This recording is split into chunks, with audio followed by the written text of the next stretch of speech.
Kumalambani buhili upon economist pelili youth month pelene youth ngicwa ngibani ndim kusifiso sikenjani sibalukhulu sochenga sibheka amadona lenhlangwini babone lemponzini kugaduza ukuthi gadu sithi abo dithi sabuya ne economist. And we are looking at the challenges certainly facing young people in the context of the South African economy. And those challenges, I think, are broad, they're diverse challenges, and we'll try to contextualize some of the unemployment numbers that came out, try to contextualize the GDP numbers that came out, and to start to see how that textures into some of the elements around the youth challenge in the context of the South African economy. We'll start and say the data that we're observing, the research that's coming out. We've recently published a Youth Progress Index, and that is pretty much telling us the state of the youth given number of variables. You can look at the state of the youth through an opportunity channel. You can look at the state of the youth through a well-being and a welfare channel. And these are all the things that we're starting to understand that youth outcomes are certainly impacted not only by ability to get into a job, but educational attainment, for example, can be impacted by a young lady's inability to go to the library after school because of safety concerns. And so all of a sudden then that increases the propensity for young women to drop out of school. And so when we look at unemployment numbers, then we see that they are more heavily weighted, particularly against the benefit of young women in the context of South African economy. Unemployment for women in South Africa, by the extended definition, is quite close to 50%. I think it's 47% to be specific.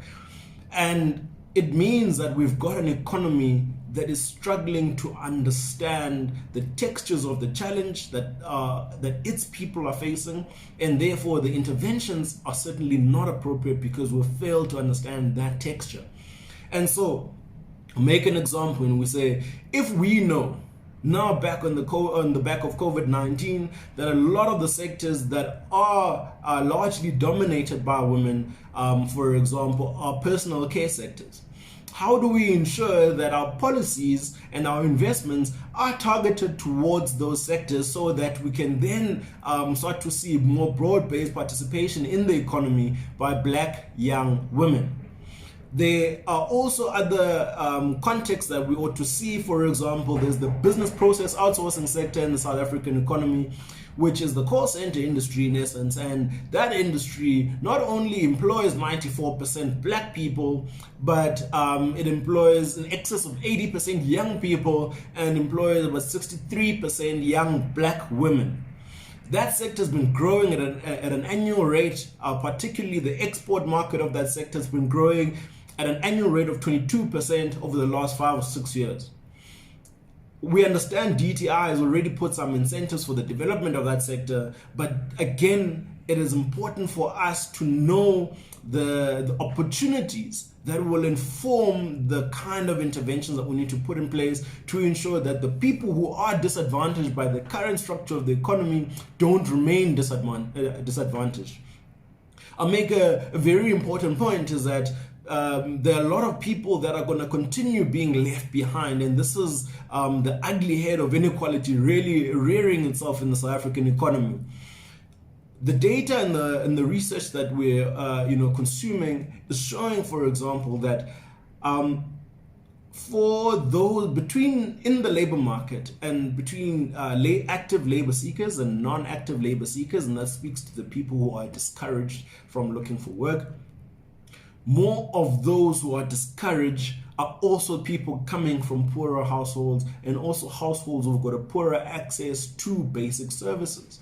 That means that the reality is that as more and more people get poorer in the context of the South African economy, they also start to lose their sense of self, the sense of dignity, and the sense of relevance in the context of the economy.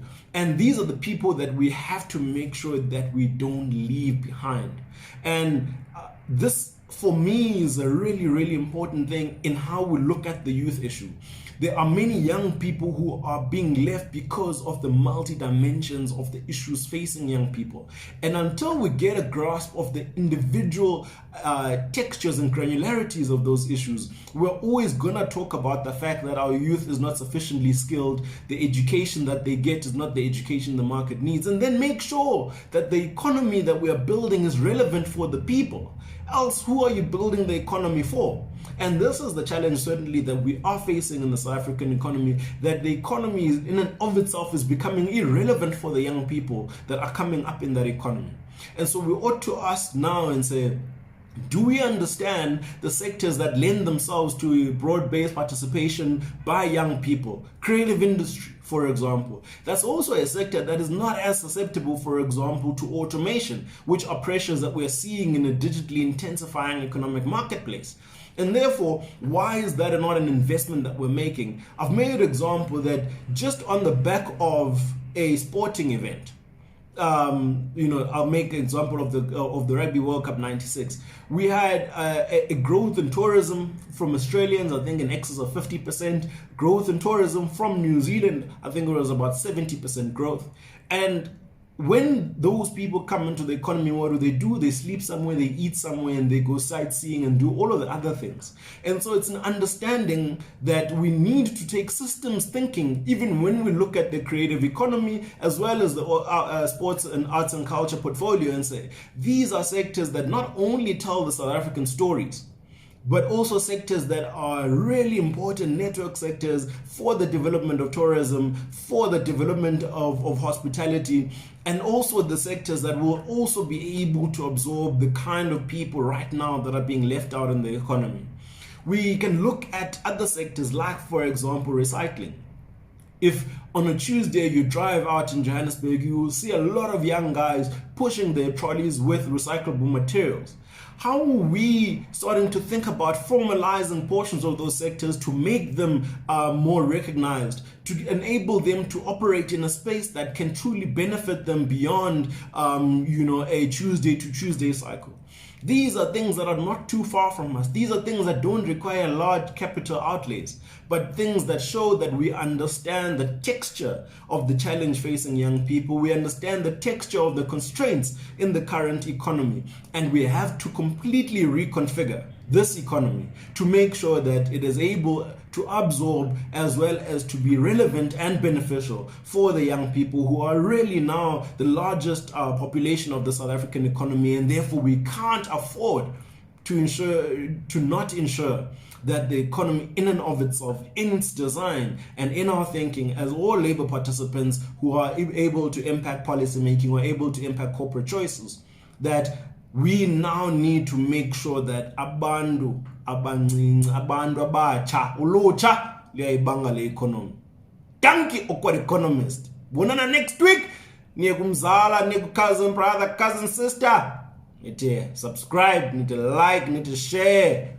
Vukelo malambana. Awkward Economist buyile.